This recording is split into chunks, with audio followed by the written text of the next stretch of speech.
the effects of BEE and the numbers, unemployment, that's one of the main reasons. You asked me why I went into law, and the real reason is I hate numbers.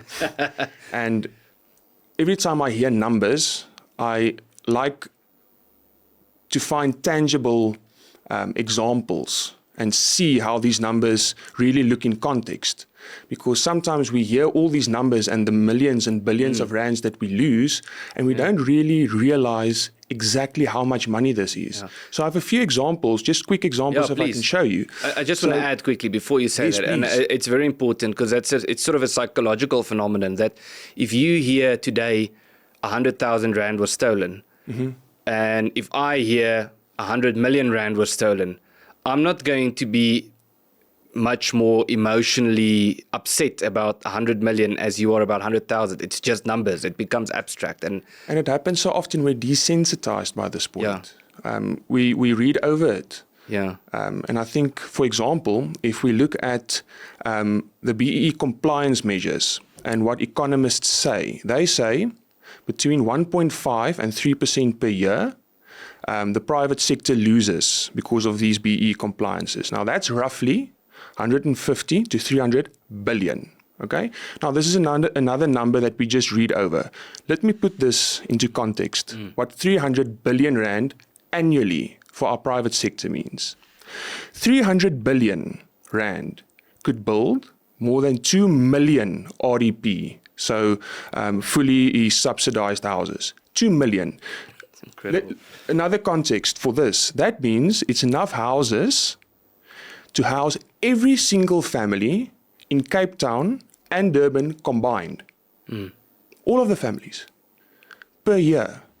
Another example, it can pave 150,000 kilometers of road. Okay? To put that in context again, that's enough tar to resurface every major highway from Johannesburg to Cairo. Cairo is not a little town in the Free State that you haven't heard about. Egypt. The entire continent of Africa.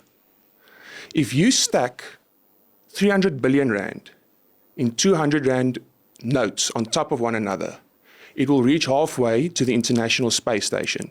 That is what BEE is costing South Africa per year in the private sector. And now we are wondering why our unemployment rates are 32.9% and 45% for the youth. Can I put that for you into context? Please do. 32. Let's work on 32%. So 33% because it's 32.9.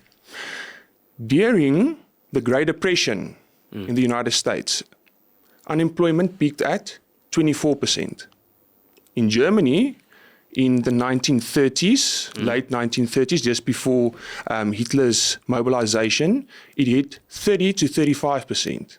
So that means our country's status quo, not the Great Depression, not during a world war, is higher than that of the United States and Germany during these time periods.